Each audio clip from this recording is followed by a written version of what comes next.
Good afternoon, everyone. Amrita here on behalf of Lady Brabourne College.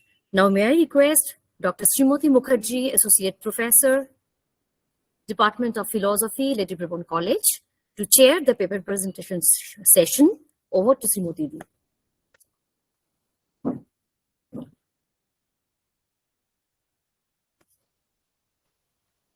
Thank you, Amrita.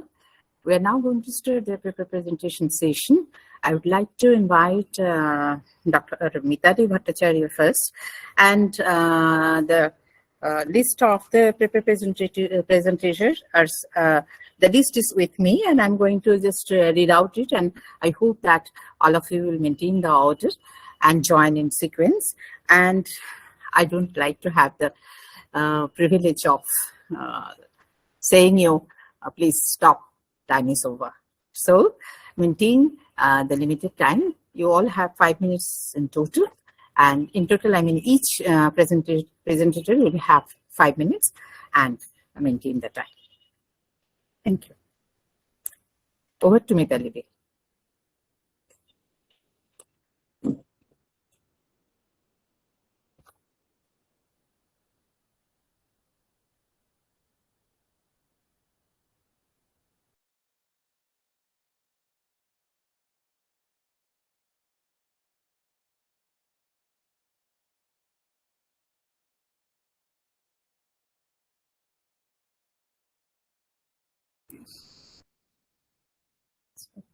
Hello, a very good afternoon to everyone.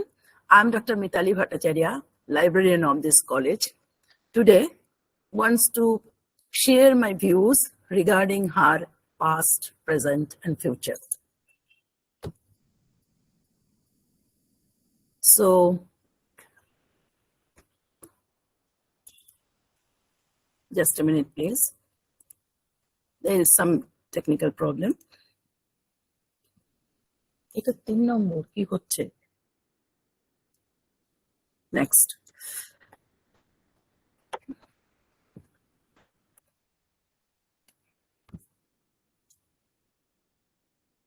it's not working. It's not F5. Must work. It's not working. Yes.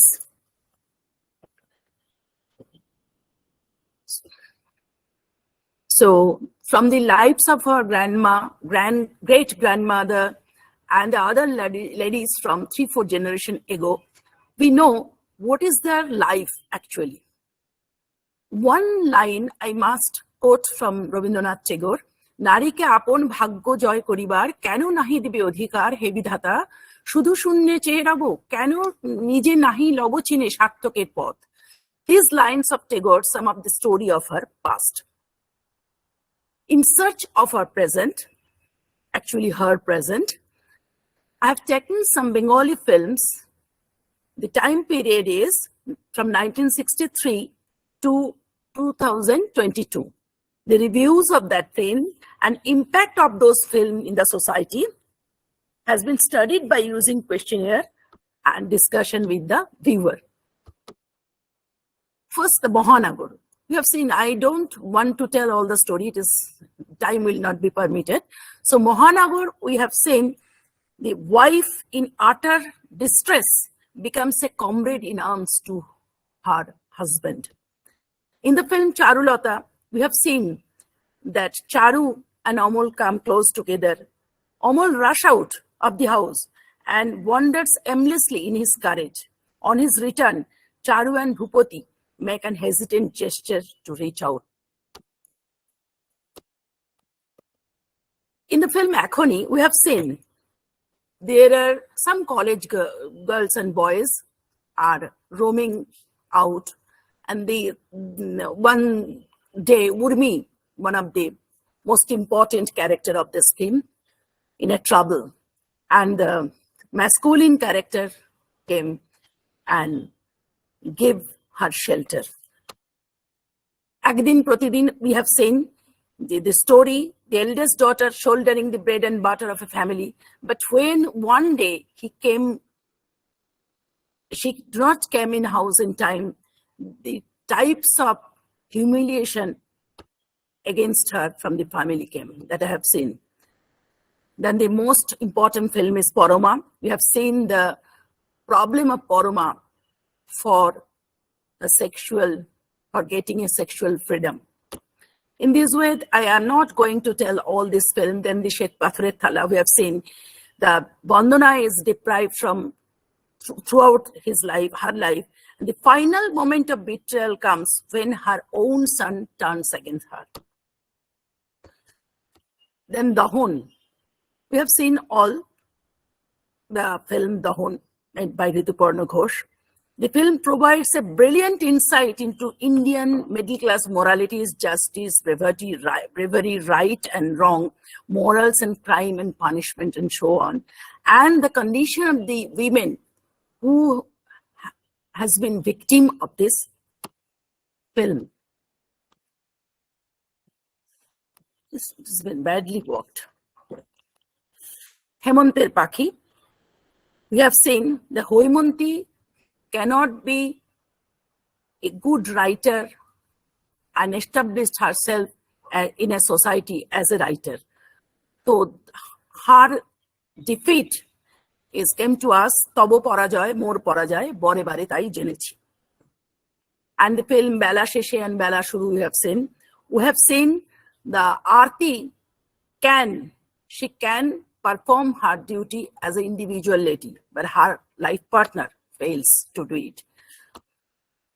Visarjon, we have seen the form of love, and lastly, the love fails and the duty is. Visarjon, can you stop right now?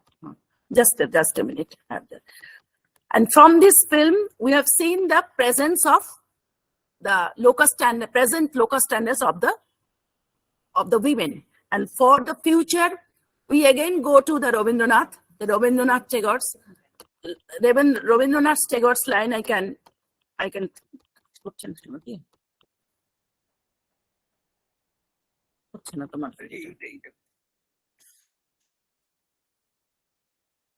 Puja Porimori Rakibe Udhe Shenohi Shenohi. We can quote this line. This is more than enough to frame our future. And the Nojrul's line, Shammer Gan Gai, Amar Chokke Purush Ramoni, Kona Vedaved Nai. Thank you all.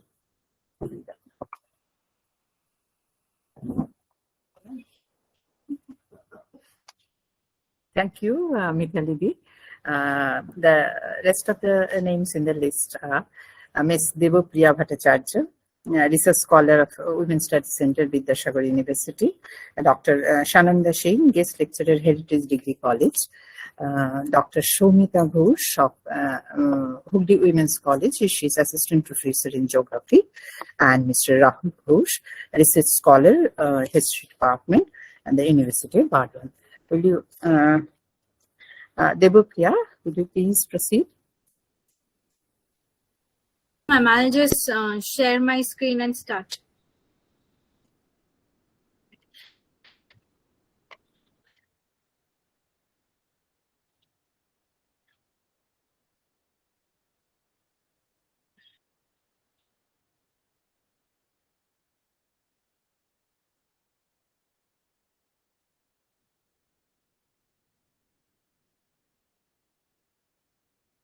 Please Yes. carry on. Ma'am, is my screen visible? Yeah, we can see you. Ma'am, is my paper presentation visible too? No. You are audible and you yourself is visible, but no paper presentation. Okay, Will you ma'am, just a moment then. Yeah. I'm trying to just share my screen.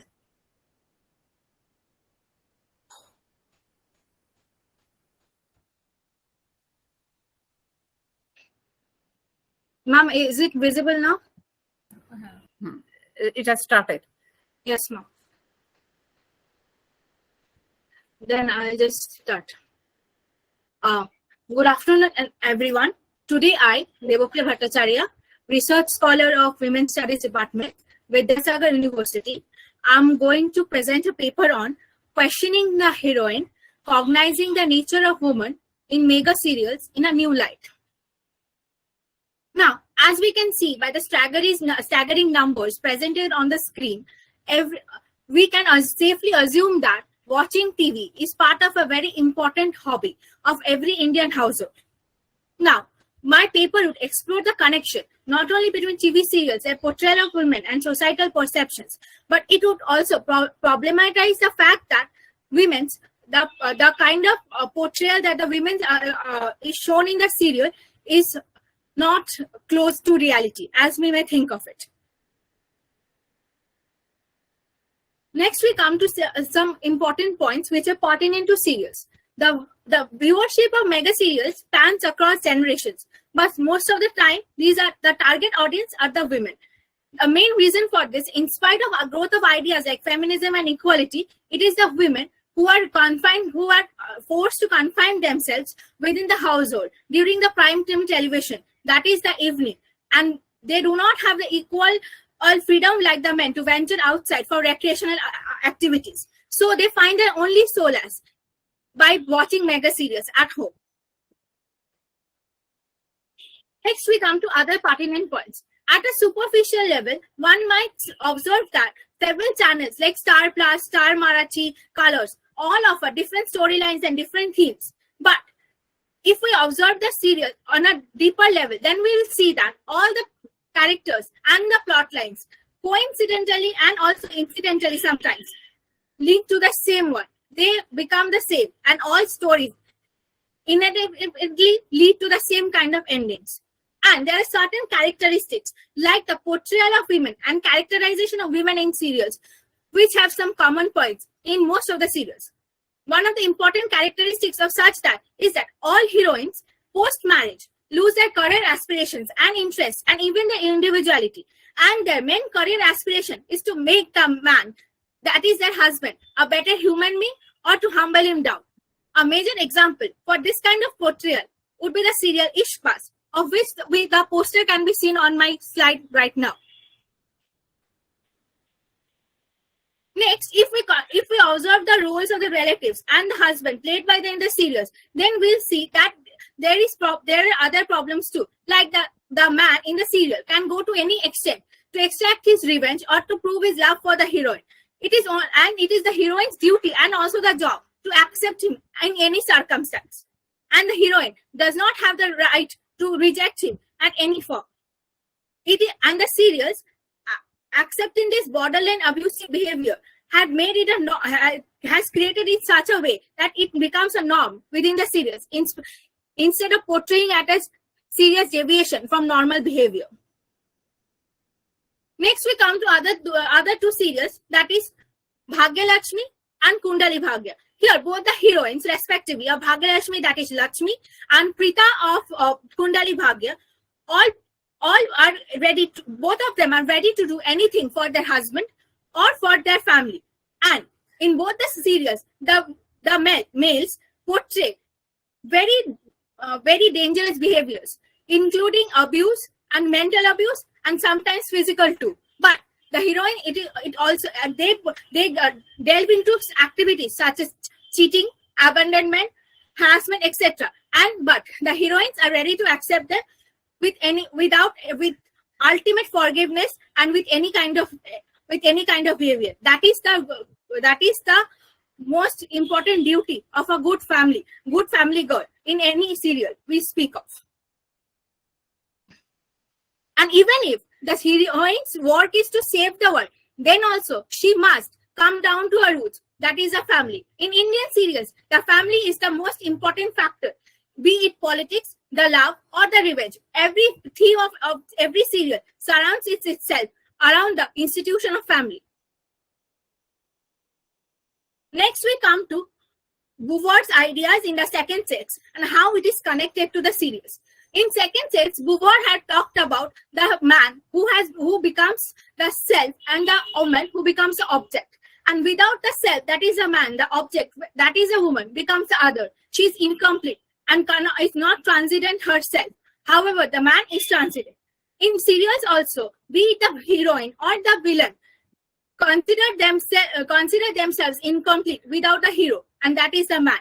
And that they themselves make themselves the other within the series. Also, and in another idea of second sex, Beauvoir says, Debapriya, it's a nice presentation. but should we stop right now? Ma'am, I just have one more point and then I'll conclude. Just one more point, ma'am. In Brabourne ideas, the woman in love is seen that they drown themselves on an external object, and that is man. And that can be found in the serials too.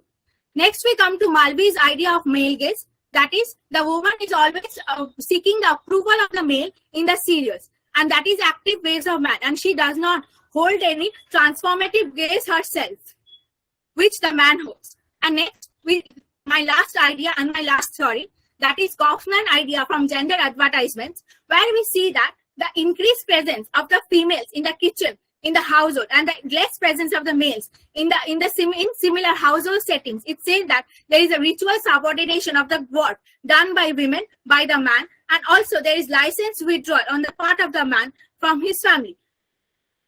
And next, in order to conclude, we may say that while the real version produces an ideal Indian daughter who is traditionally feminine and very polite and obedient to her husband and her family, but that is not the true reality of an Indian woman.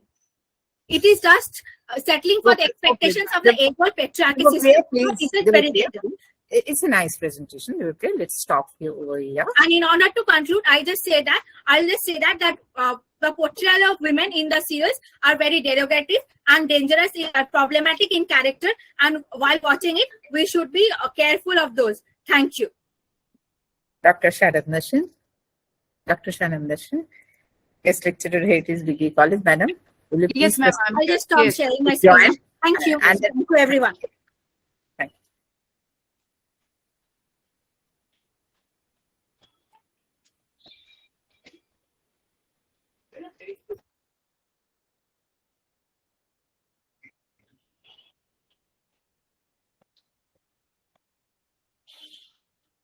Okay. Good afternoon, everyone. Is the slide visible? Yes, please go on. Okay. The topic of my paper is ecofeminism and seva and exploration. Now, ecofeminism is the word which is coined by François Brabourne in the year 1974. It's a theory which specifically talks about a special bond or connection between women and nature. And it's been also pointed out that women are the principal managers of the environment at the local level. And they help in restoration or preservation of the environment. Now, it's important to talk about the various ecofeminists, and one of them which I would like to discuss here is Vandana Shiva, who is an important ecofeminist of India, and her book Staying Alive. And we would quickly look about the main thing that she is going to point out in her book. In her book Staying Alive, which is a very important one, as I already told, articulates about the interdependence between woman and nature. And she has given various examples where she has successfully shown that nature is always there to provide shelter, and they work in symbiotic relationship. Women work along with the nature. Nature provides us with both material, the raw material, that the fuel and fodder we have for our animals, and we also worship nature. So it's both material and spiritual. Now, Shiva has also pointed out that the developmental projects, that is especially in the West, they are violent and brutal, and they do not take into consideration the needs of the nature. And they also consider nature as passive, non-reproductive, whereas in the East, she has shown where the nature is being active and they are the producers of life. So she, as well as the other ecofeminists, have stressed upon the point that there is a need to work harmoniously with the local ecosystem and needs. Now, keeping in mind the principles of the ecofeminism, let us see how SEVA, which is a trade union organization, work in accordance with the ecofeminist principles. Now, SEVA, which is a self-employed women's association, came into existence in 1972. And it mainly operates in the arid and semi-arid areas of North Gujarat, which actually faces a lot of problem regarding safe drinking water. Now, to combat the situation, the women of the region, they have come together and they have involved as the managers of the local resources. Now, they are working in various fields, but the two important campaigns that I would like to talk about here is their water and forest reservation campaigns. Now, to start with the water reservation campaign, women were the first one who pointed out the depletion of the natural resources, and in order to deal with this situation, they started training in the area of water harvesting, water quality, and water management. And this initially led to the roof rainwater harvesting. Now, besides the water conservation, also they are also taking steps in order to restore forest, and they are calling this campaign as the feminization of forest, where they had started nursery raising, and this also led into the employment generation. Now, what they stressed about in both the campaigns, that we need to use, there should be a sustainable use of resources. Now, to conclude, now, the Seva, it focuses on women's self-esteem, and we see that they are playing an important role in the decision making, and also women are coming up and they are sharing their lived experiences. And we also see how Seva is working in accordance with the nature. They are in harmonious with the nature, and side by side they are also making us alert regarding the dangers associated with the so-called technological advancements of the society. Thank you. Thank you, Shananda. Dr. Srimati Ghosh of Hooghly Women's College. Madam. Okay, ma'am. Good afternoon to all of you. Myself, Dr. Srimati Ghosh from Department of Geography, Hooghly Women's College. And today my topics of discussion is the woman and nature in the perspective of ecofeminism.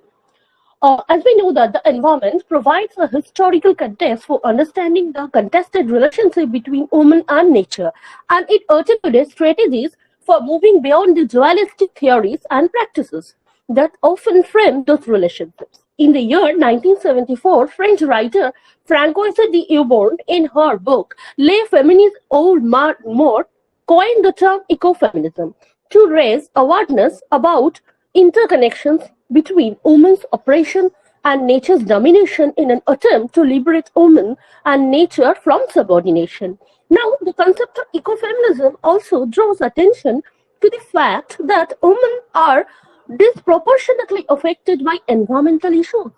Moreover, ecofeminism proposes that only by divorcing current values, thereby privileging care and cooperation over more aggressive and dominating behaviors, can both society and environment will honor. Now, the concept of ecofeminist believes environmental degradation and the domination of women are both due to patriarchy and capitalism. This belief argues that conditions in society and the environment can be improved only by changing our value system. Ecofeminism highlights values like cooperation, nonviolence, caring, and sustainability over aggression, might, and domination. There are three schools of ecofeminist thoughts.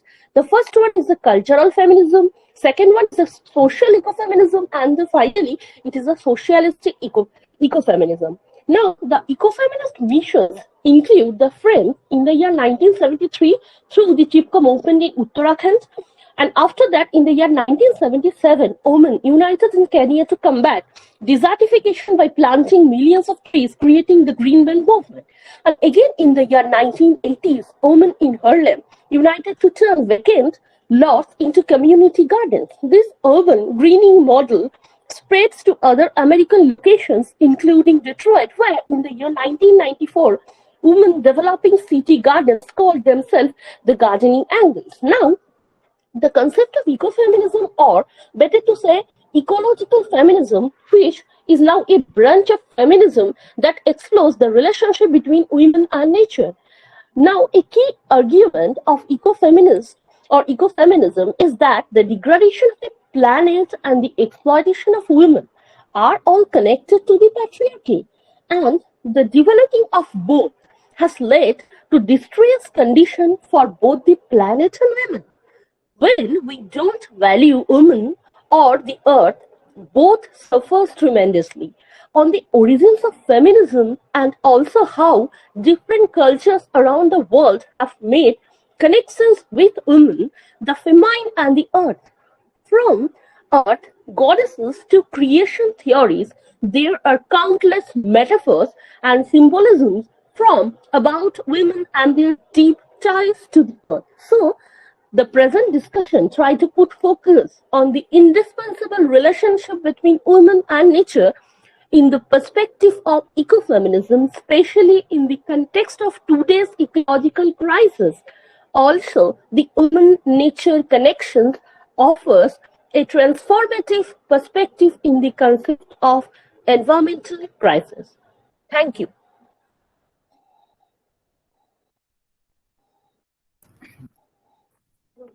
Thank you, Srimati.